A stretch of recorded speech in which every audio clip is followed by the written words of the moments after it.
Bonjour à tous, alors je suis enchantée d'être parmi vous aujourd'hui. Je dois vous avouer que c'était un peu inattendu, imprévu et que je pense que vous serez la dernière conférence que je donnerai des visus de l'année. Alors, la conférence que je vous ai préparée aujourd'hui s'appelle « De l'Empire britannique au globalisme financier » qui est un véritable intégrisme commercial. Mais préalablement à cette conférence, qui est en réalité une mise en perspective des événements actuels par rapport à un passé relativement long et dans une projection d'avenir de moyen terme, on va dire, je voulais vous expliquer un peu mon cheminement, comment j'en étais arrivée là. Vous savez que je suis juriste de formation et j'ai fait du droit, mais j'ai axé mes études de droit étaient axées autour d'abord du droit civil.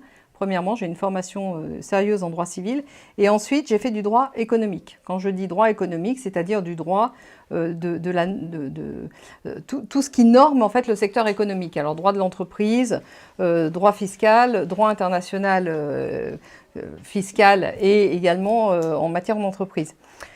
Donc évidemment, je me suis intéressée par la force des choses au droit européen, puisque vous savez que maintenant, en réalité, toute l'économie est dirigée, normée par des réglementations, en fait, qui sont surtout des directives européennes issues des traités, le dernier en date étant le traité de Lisbonne. Donc le premier livre que j'ai écrit en date, c'est celui-là, qui s'appelle « Du nouvel esprit des lois et de la monnaie ».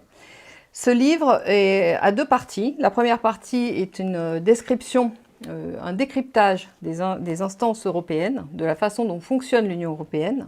Donc j'explique dans ce livre que l'Union européenne est en réalité tournée, d'abord depuis le départ, mais en particulier dans son fonctionnement actuel, tournée autour de la satisfaction des intérêts ce que j'appelle du grand capital, mais en réalité c'est des hautes instances financières qui se sont prolongées dans les multinationales qui sont aujourd'hui de type monopoliste. Donc, alors il y a des oligopoles, mais en réalité dans les oligopoles on retrouve les mêmes personnes souvent qui sont d'un conseil d'administration à un autre et qui sont les mêmes actionnaires de ces oligopoles. Donc en réalité ce sont même de faux oligopoles.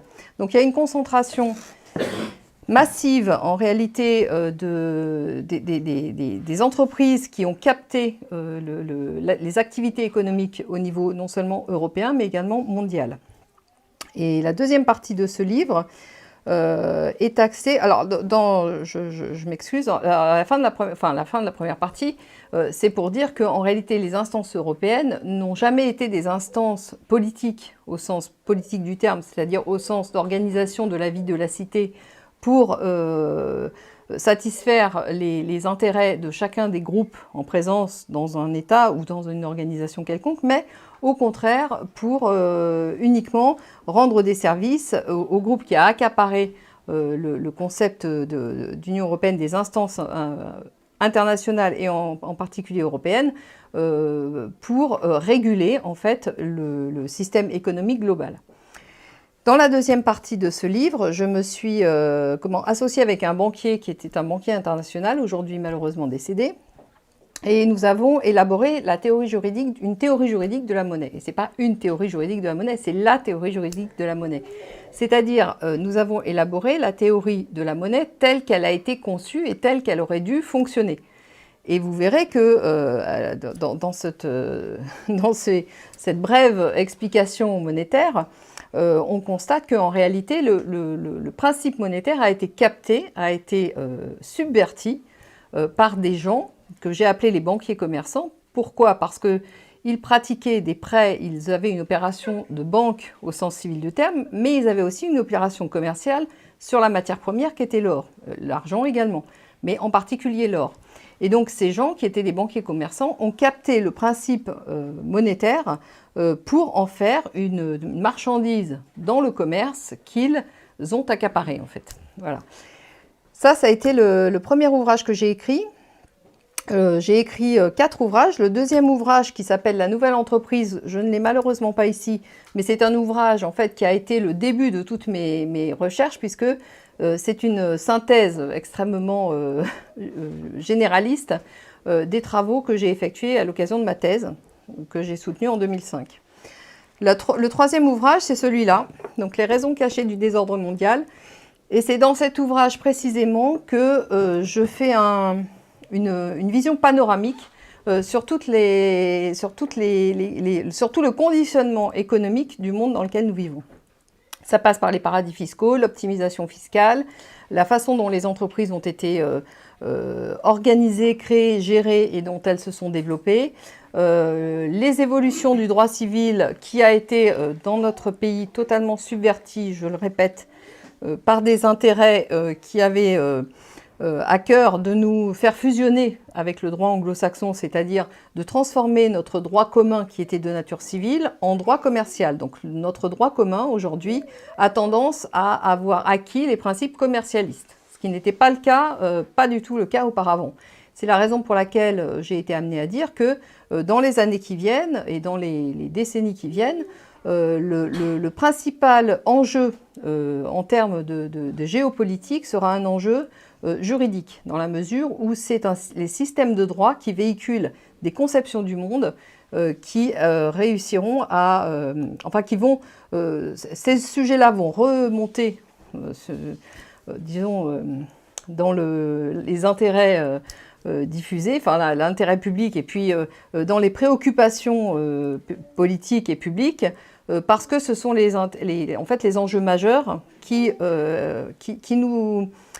nous dirigeront et qui feront que nous irons dans une direction ou dans une autre. Donc il est très important de faire remonter ces enjeux qui ont été mis sous le boisseau depuis je ne dirais pas des décennies, mais des centaines d'années, puisque évidemment c'est l'Empire britannique se développant a tout fait pour faire oublier, en tout cas tenter de faire oublier que d'autres systèmes juridiques ont existé et que ces systèmes juridiques étaient des vrais systèmes politiques. Donc tout l'enjeu aujourd'hui, ça va être pour nos pays occidentaux de rétablir cette distinction entre droit continental et droit anglo-saxon, dans la mesure où le droit anglo-saxon a été développé à partir, et ça je vais en parler tout à l'heure, à partir de 1531 comme une arme en fait au profit des puissances temporelles, une arme de domination. Ce qui n'était pas du tout le cas du droit continental traditionnel qui a généré un droit commun de nature civile que nous avons connu pendant longtemps et qui est malheureusement en train de disparaître. Voilà, donc dans le livre « Les raisons cachées du désordre mondial », j'aborde beaucoup de sujets. Et j'aborde en particulier le sujet de la réforme de la nécessaire réforme des institutions, qui est un sujet qui à l'époque n'était pas encore d'actualité, bien entendu, parce que nous n'étions pas encore entrés dans ce corona circus, je dirais, qui prend aujourd'hui des proportions alarmantes. Mais à l'époque, j'étais une des premières, enfin sinon la seule, hein, je pense à ma connaissance, à avoir expliqué qu'il était nécessaire de réformer nos institutions parce qu'elles étaient vicieuses dès le départ. C'était une formalisation en réalité du rapport de force caché entre les puissances d'argent et les populations, et que ce rapport de force, par le biais du parlementarisme représentatif, avait basculé définitivement du côté des puissances financières. Voilà, ça c'est pour la présentation donc, de mes ouvrages, parce que la conférence que je vais vous donner aujourd'hui n'est pas aussi large, évidemment, puisque je vais passer pas autant de temps que ce que j'ai passé à écrire tous mes livres. Et puis parce que je ne peux pas rentrer dans tous les détails qui sont indiqués dans mes ouvrages. Donc la proposition que je vous fais, c'est de faire une première partie avec un panorama historique très bref, parce que je ne peux pas rentrer dans les détails une fois de plus, mais qui vont vous faire comprendre le déroulé des séquences historiques qui se sont produites depuis les révolutions du XVIIIe siècle, mais en particulier la Révolution française, jusqu'à la situation actuelle, qui sera l'objet de la deuxième partie. Et la deuxième partie, en fait, va montrer à un point, au point fixe d'aujourd'hui, mettre en perspective l'évolution qui s'est produite dans nos institutions et qui génère, en fait, qui nécessite un après. Et cet après, quand on pose bien la problématique, quand on pose bien le sujet, vous verrez que l'après devient finalement évident. C'est-à-dire que la tendance, comment dirais-je, la tendance de fond, l'orientation du vent va dans une seule direction, et cette direction est assez facile à identifier. Donc ça sera l'objet de ma deuxième partie.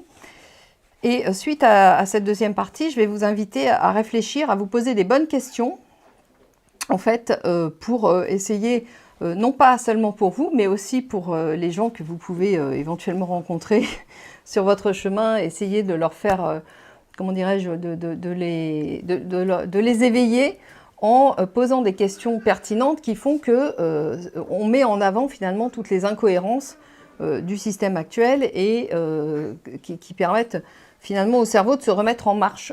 Ouais.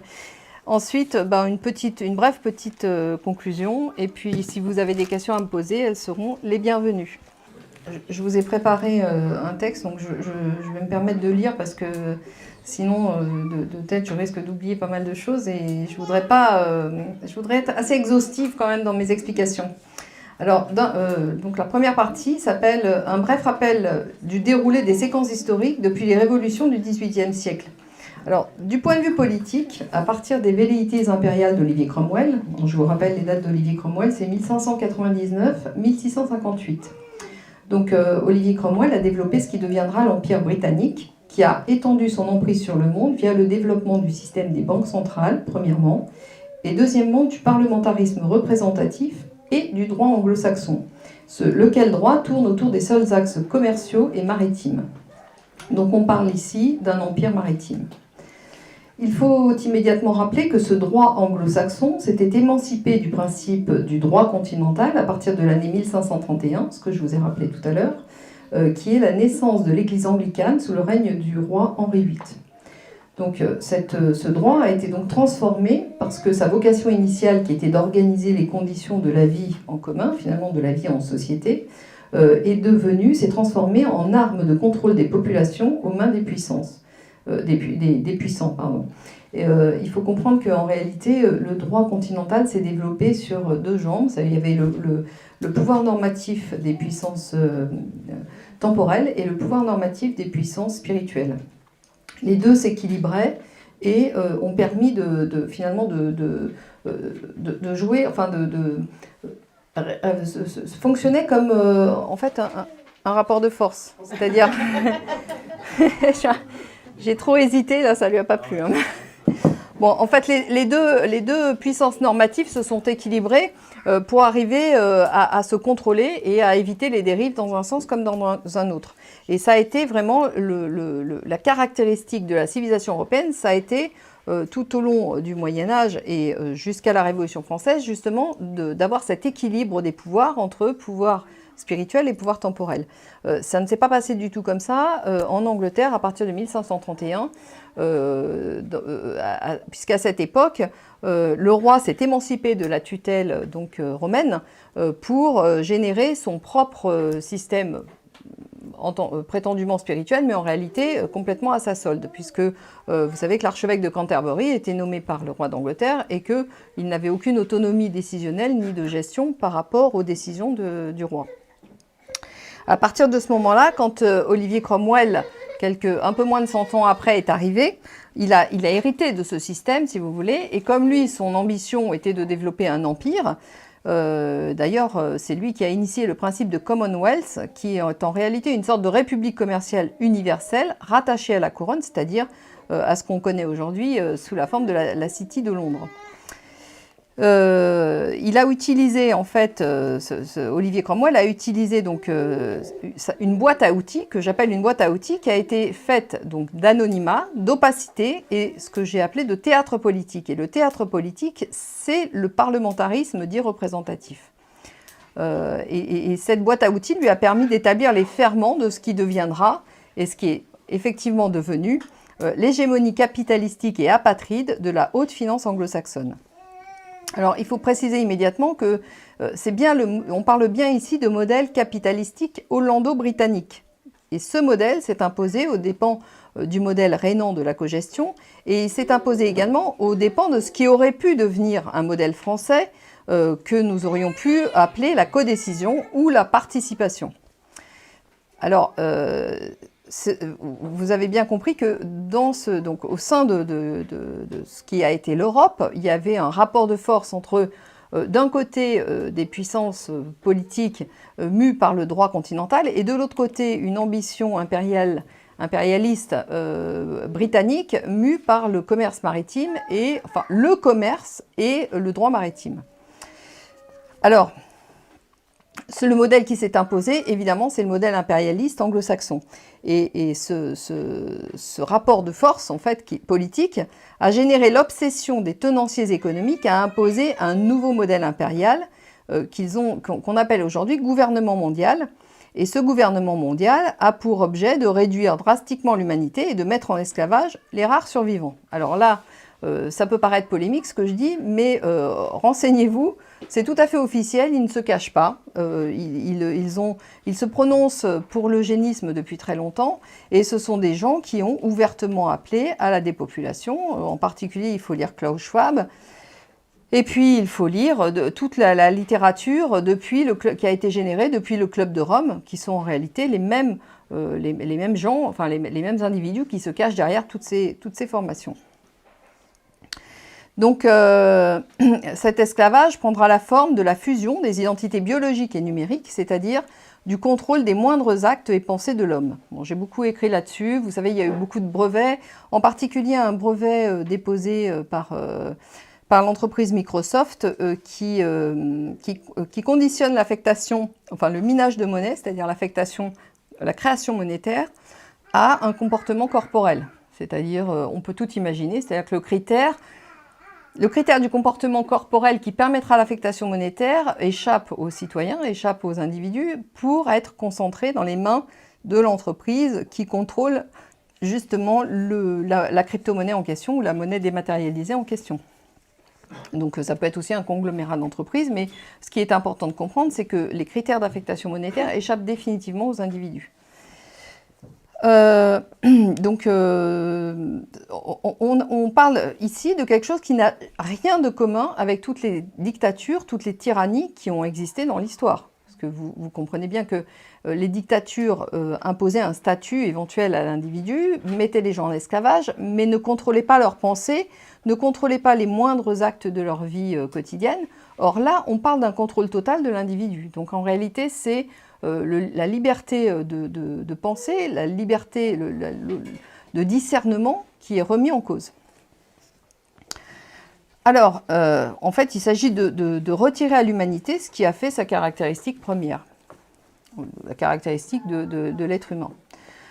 Tout ça a été élaboré au fil du temps. Vous savez que le modèle continental que nous avons connu, il a eu 3 grandes périodes de développement. D'abord, les apports de la Grèce antique, ensuite les apports de Rome, toute période romaine confondue, et là-dessus s'est imposé le modèle chrétien, le modèle catholique, pour ce qui concerne notre société à nous.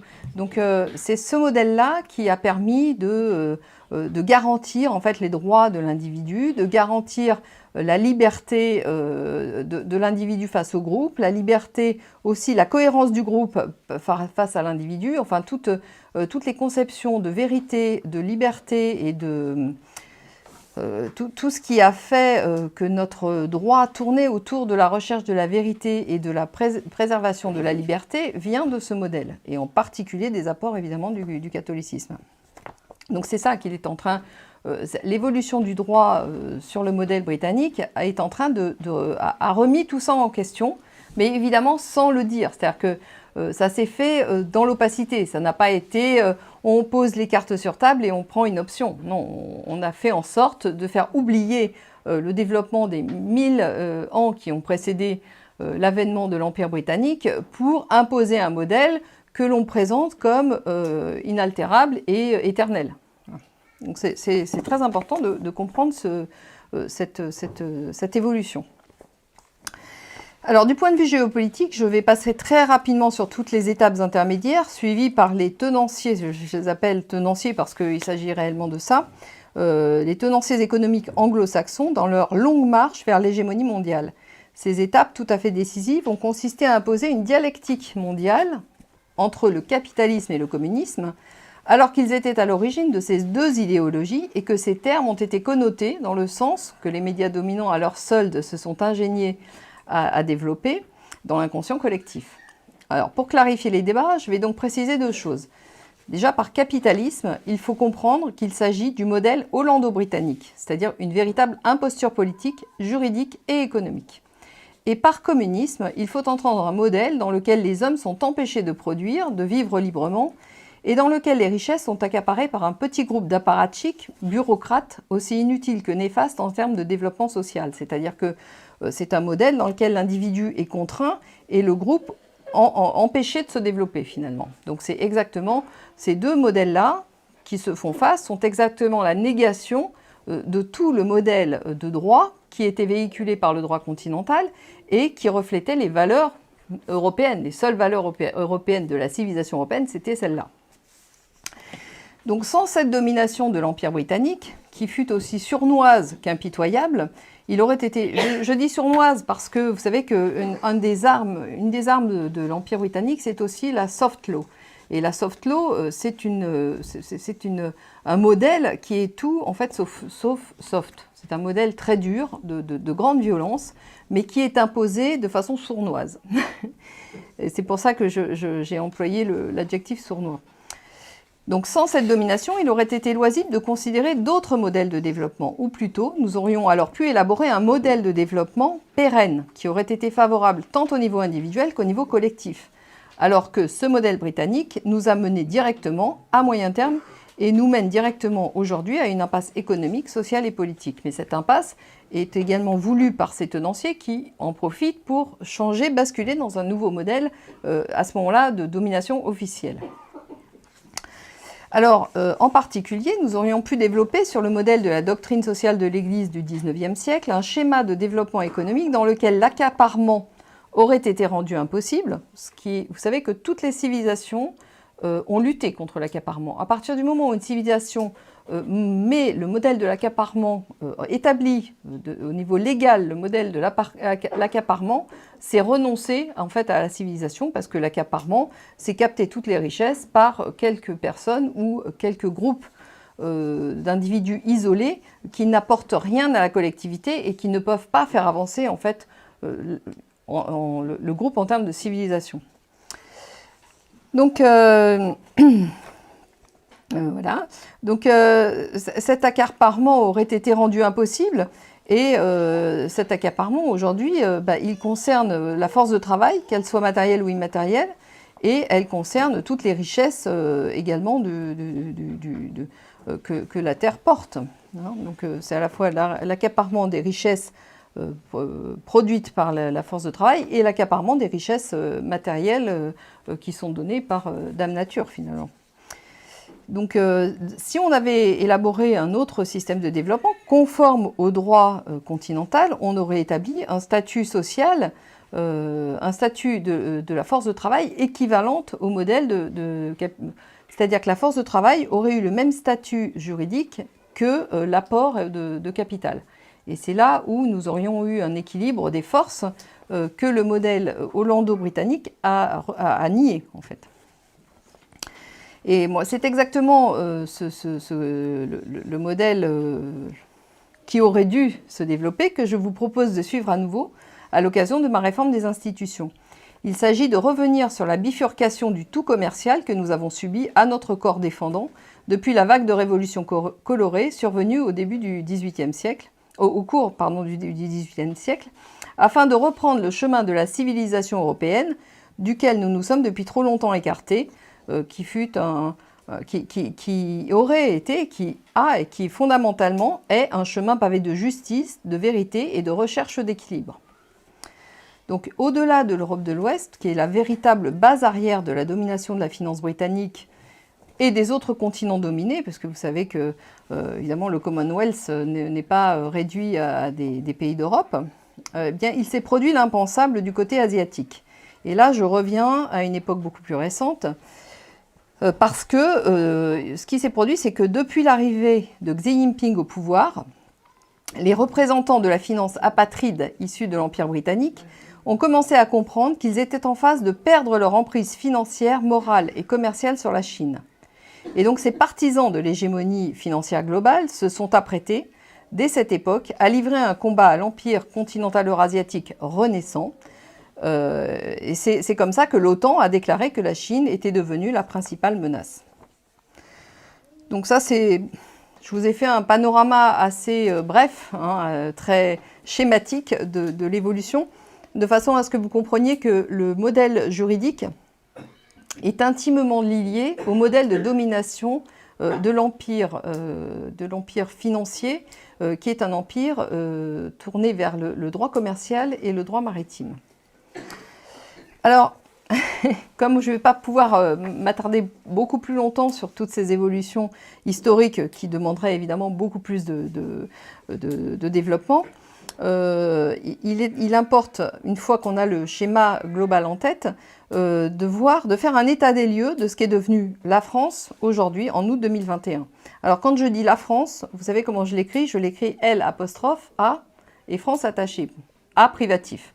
Parce que, en effet, le modèle que nous avons d'État aujourd'hui est un anti-modèle d'État, et celui qui est directement opposé à toute notre tradition juridique, politique et historique, que j'ai brièvement décrit comme le modèle de droit continental dans le paragraphe du dessus.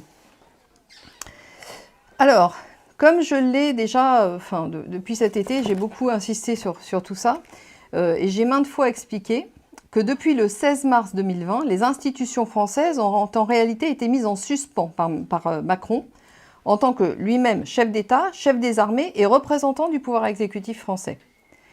Il en résulte que nos institutions officielles, celles qui sont parties prenantes aux traités européens, c'est-à-dire l'OTAN, l'OMS, l'OMC, enfin tous les traités qui ont été signés par la France, sont de jure et de facto en cessation d'activité. Nous nous trouvons dans un vide juridique institutionnel dans lequel les fonctions régaliennes sont captées par des instances illégitimes et opaques, parce qu'elles ne disent pas officiellement, on ne sait pas officiellement quels intérêts prend concrètement les décisions. Officiellement, notre pays a disparu des radars du droit international public, les fondations régaliennes de l'État sont détournées de leur mission pour être mises au service d'un obscur conseil de défense sanitaire qui n'a ni base juridique satisfaisante, ni légitimité politique. Nous assistons à un détournement d'État, un abus de droit public international. Les gens n'insistent pas, aucun commentateur n'insiste là-dessus, mais c'est un événement très très important. Ce détournement des institutions, fait de l'intérieur par le pouvoir en place, il faut comprendre que ça n'a été rendu possible que parce que les institutions françaises ne fonctionnaient déjà plus dès avant leur mise en suspension. Ainsi, tout le théâtre politique instauré par le parlementarisme dit représentatif apparaît maintenant aux yeux de tous pour ce qu'il est réellement depuis toujours, une imposture politique. Alors, dès lors, la question qui se pose est « que va-t-il advenir de l'État français ?» Eh bien, la réponse à cette question est binaire. Soit la France évolue sur le modèle initié au XVIIIe siècle et disparaît définitivement en tant qu'entité politique autonome, pendant que les Français seront réduits en esclavage, puisque vous savez que c'est la continuité logique en fait de la domination de l'Empire britannique. Soit les Français se montrent capables, comme ils l'ont déjà fait dans leur histoire, d'un improbable sursaut et arrivent collectivement à imposer une bifurcation institutionnelle et à retrouver la route de leur évolution civilisationnelle sur son modèle millénaire. La réponse ne peut être que binaire car les deux orientations, radicalement opposées l'une à l'autre, relèvent d'un basculement ou non du rapport des forces sociales et politiques en jeu. Le basculement, s'il a lieu, ne peut qu'être total car les tenanciers de l'hégémonie financière actuelle ne pourront se contenter de partager un pouvoir qu'ils exercent de manière absolue depuis maintenant quelques 250 ans. Alors, les conséquences géopolitiques de la réponse qui sera apportée à la question de l'avenir institutionnel de la France sont intéressantes à identifier parce que vous allez voir que si le sursaut n'arrive pas, les conséquences politiques, géopolitiques deviennent assez claires et leur orientation est tout à fait, préoccupante. Dans l'optique où les forces globalistes emportent le combat institutionnel, nous assisterons à une revivification des instances européennes fédéralistes. D'ores et déjà, nous connaissons l'Eurogène-Fort, mais nous allons assister à la naissance de l'Euroforce. Ces deux forces européennes, qui resteront rattachées de loin à l'OTAN via les traités européens, seront et sont déjà l'occasion inespérée pour les forces globalistes de légitimer, légaliser et recycler les mercenaires du stay behind. Vous savez que le stay behind, je donne le terme générique parce qu'il porte un nom différent pour chacun des pays européens. En Italie, on l'appelle le Gladio. En France, on a appelé ça le réseau Arc-en-Ciel. D'ailleurs, Arc-en-Ciel, ça doit vous faire vous évoquer d'autres sujets qui sont en effet rattachés à tout ça et qui œuvrent partout en Europe sous couverture et ne rendent de compte qu'à leur seul donneur d'ordre, c'est-à-dire les forces financières qui ont pris le contrôle de l'Occident.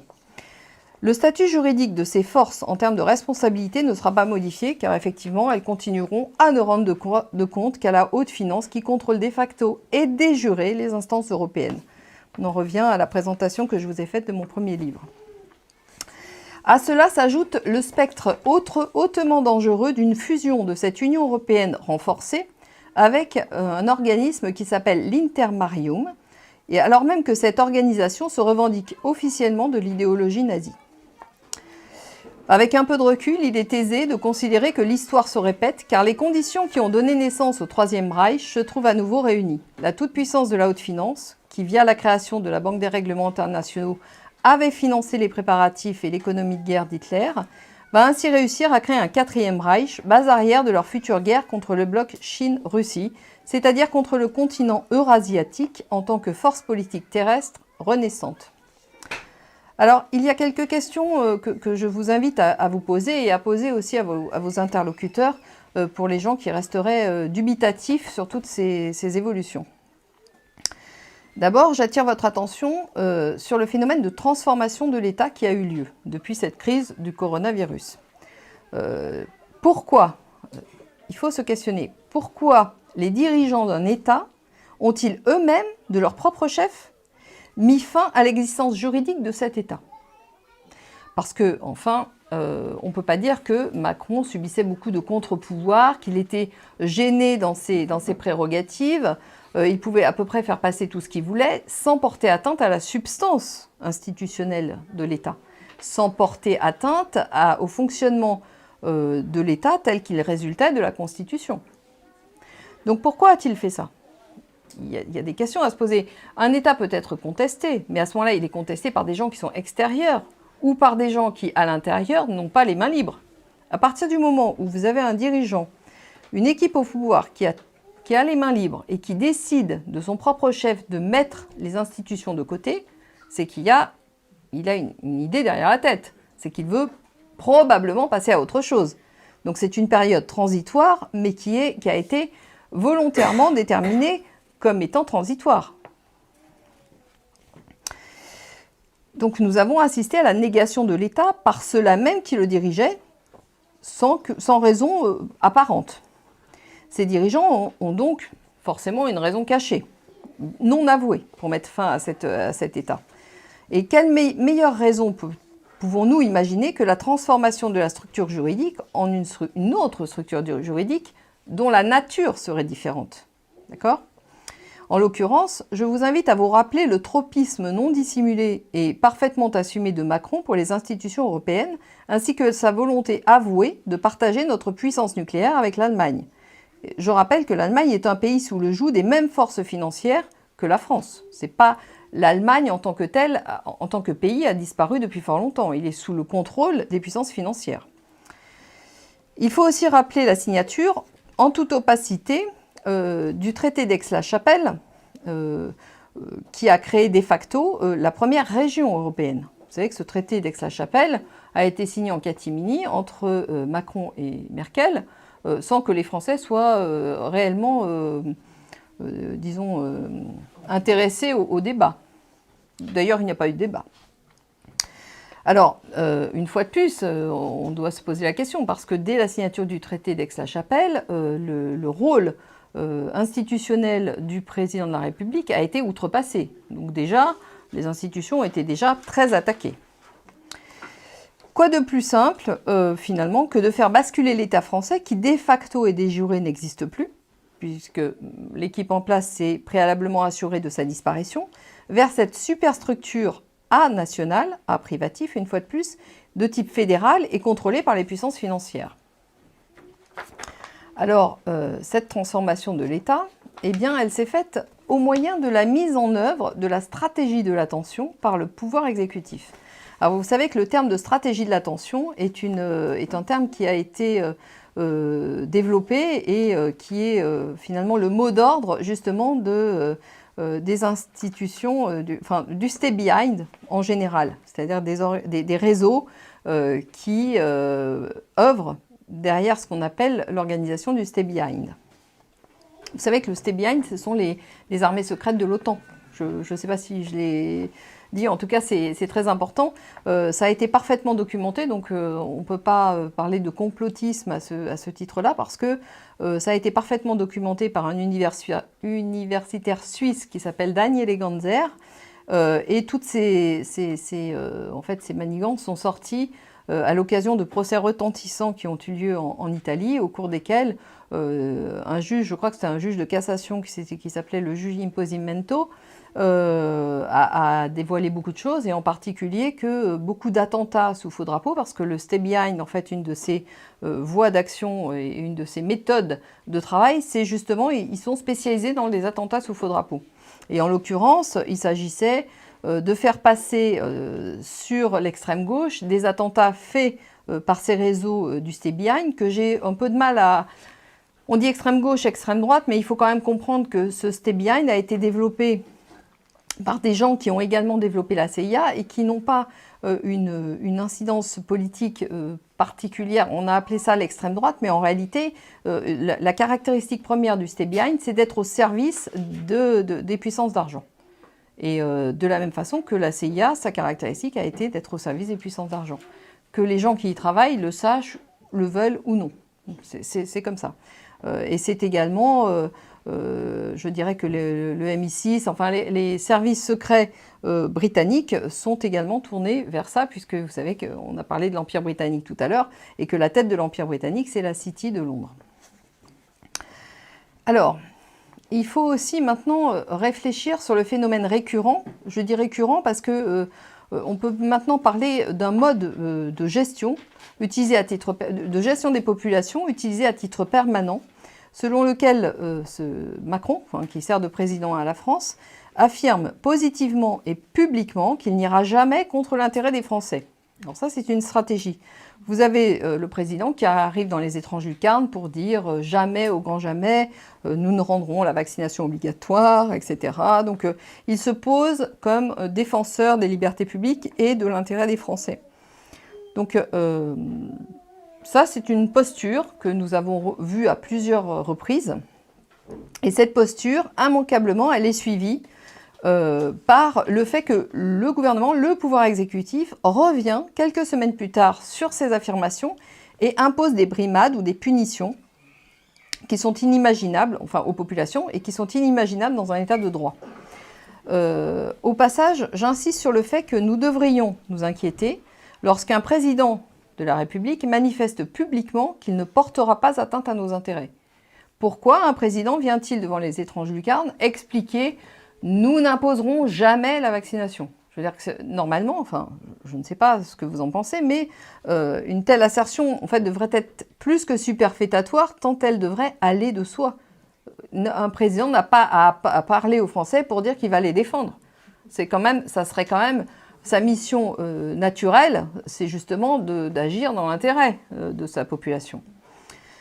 Donc déjà, cette attitude devrait interpeller un peu les Français, et non pas les rassurer, mais plutôt les inquiéter. Elle est problématique en soi.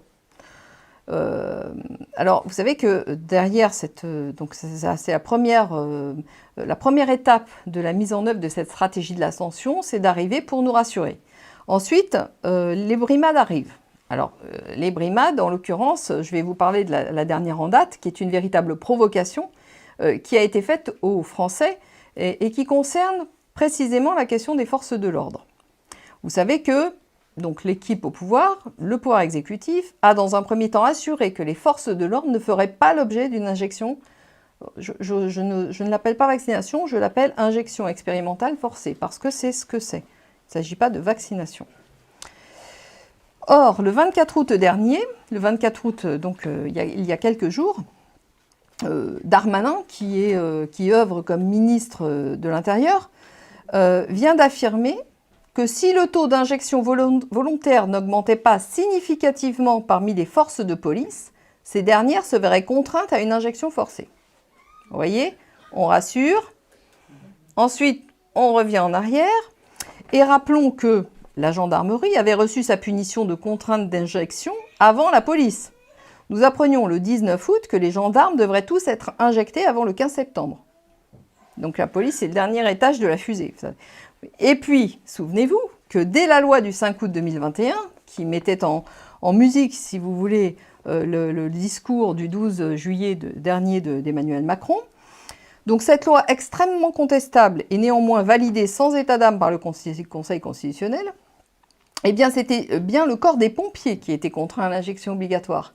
Donc vous avez un président qui vient rassurer tout le monde. Ensuite, vous avez la loi, la brimade aux populations. Vous avez les forces de l'ordre qui sont rassurées, mais dans les forces de l'ordre, on distingue d'abord les pompiers, qui ne sont pas vraiment des forces de l'ordre et qui peuvent être injectés. Ensuite, on dit, ah bah finalement, parmi les forces de l'ordre, non, les gendarmes vont y passer aussi. Et puis finalement, la police, elle n'est pas assez docile, les injections ne sont pas assez volontaires, donc on va aussi les contraindre probablement dans un moyen terme à se faire vacciner d'office. Finalement, on constate que la stratégie de la division n'ayant pas suffi à soulever les Français contre leurs forces de l'ordre et la gendarmerie contre la police, le pouvoir exécutif change de stratégie pour punir tout le monde. Donc vous voyez bien, on est dans la mise en œuvre au niveau civil de ce qu'on appelle la stratégie de l'attention à laquelle nous avions été habitués sous forme d'attentat. Mais là, c'est un attentat finalement contre les mœurs et contre l'intégrité corporelle des Français. Donc la méthode que le gouvernement utilise n'est pas sans rappeler la technique utilisée par la CIA pour le contrôle mental, qui consiste à créer un climat de terreur permanent et généralisé. En l'occurrence, il s'agit de la crainte du virus, avec multiples manigances, manœuvres pour trafiquer les statistiques, montrer des images de cadavres qui s'empilent les uns sur les autres, etc., pour générer une espèce de terreur dans la population.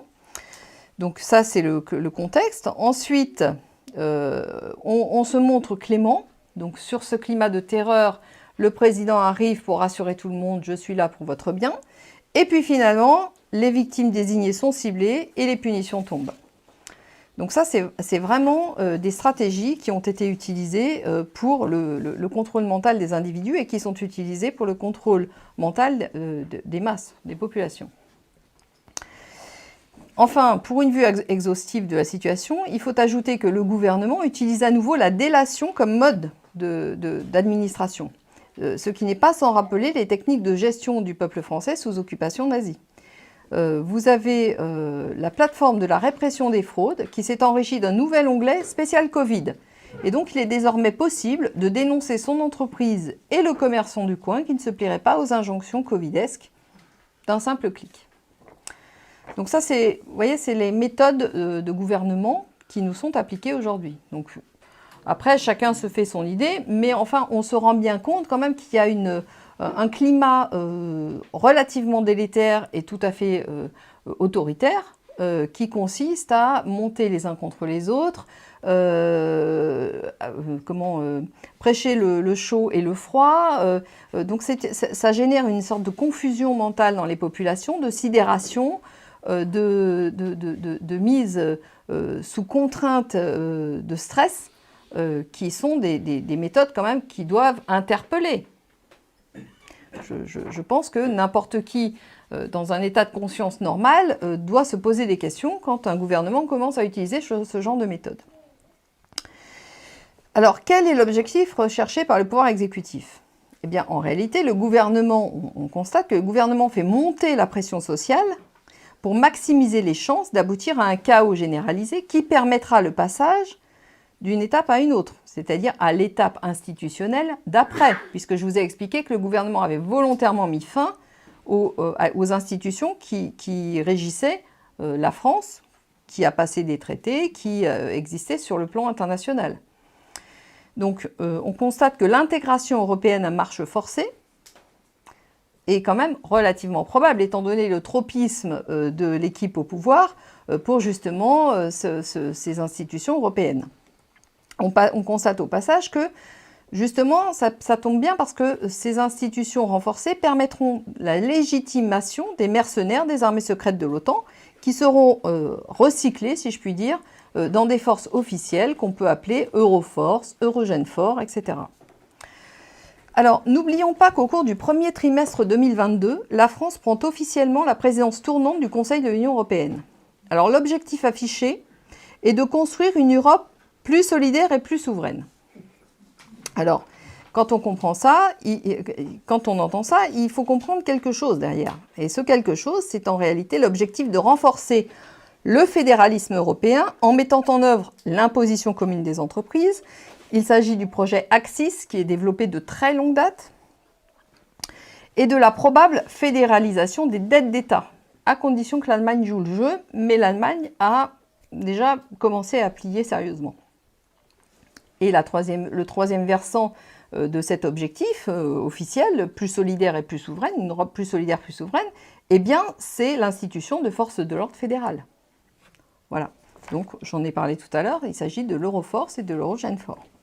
Peut-être d'autres forces également qui naîtront, je ne sais pas. Donc, l'observateur averti ne peut que s'inquiéter de cette longue marche, chère au macronisme, vers le Quatrième Reich. Il faut en effet se rappeler l'ascendance nazie des institutions de l'Europe fédérale, qui est née, les institutions elles-mêmes sont nées de l'esprit prolifique du juriste Walter Hallstein, qui est d'ailleurs devenu le premier président de la Commission européenne. Rappelons également que cette Europe a été bâtie par et pour les multinationales. Ça a commencé avec le traité de la CECA, et ça s'est poursuivi par la toute-puissance de la Banque centrale européenne, dont aucun personnel, je rappelle, n'est élu par quelque peuple que ce soit. Tout en se cachant derrière l'apparence de légitimité populaire issue du Parlement européen, qui n'a aucune initiative en matière réglementaire et dont le rôle, bon an mal an, se limite au choix des multinationales bénéficiaires des directives et autres règlements. Donc les intérêts qui gèrent les institutions européennes sont les mêmes que ceux qui se trouvent être à l'origine du Club de Rome, dont la posture eugéniste est revendiquée et assumée, du Bilderberg, qui est impliqué avec la mafia et la loge P2 dans les attentats sous faux drapeau du Gladio, donc la version italienne du Stay Behind, survenue en Italie. Et de Davos. Rappelons au passage l'ascendance nazie de Klaus Schwab. Le père de Klaus Schwab était un nazi revendiqué. Ces intérêts sont dirigés et normés par ceux qui contrôlent la City of London et la Banque des règlements internationaux. Un pas plus loin. Le renforcement du fédéralisme européen sera la porte d'entrée à la fusion de ces instances, dominées par la haute finance anglo-saxonne, avec l'organisation appelée Intermarium, laquelle est ouvertement dirigée contre la Russie et revendique officiellement et sans complexe la doctrine et l'idéologie nazie. Le mot d'ordre de l'Intermarium est « Reconquista ». De quelle reconquête peut-il bien s'agir dans le contexte où les pays membres de cet Intermarium n'ont strictement aucun problème d'immigration? L'Intermarium, ce sont la réunion de pays d'Europe de l'Est. Vous avez, je crois, la Pologne, l'Ukraine, des pays baltes. Donc, c'est vraiment les seuls pays d'Europe qui n'ont pas de problème d'immigration. D'accord ? Ce ne sont pas des pays qui ont eu des colonies et ce sont des pays qui n'ont jamais vraiment ouvert leurs frontières à des populations exogènes.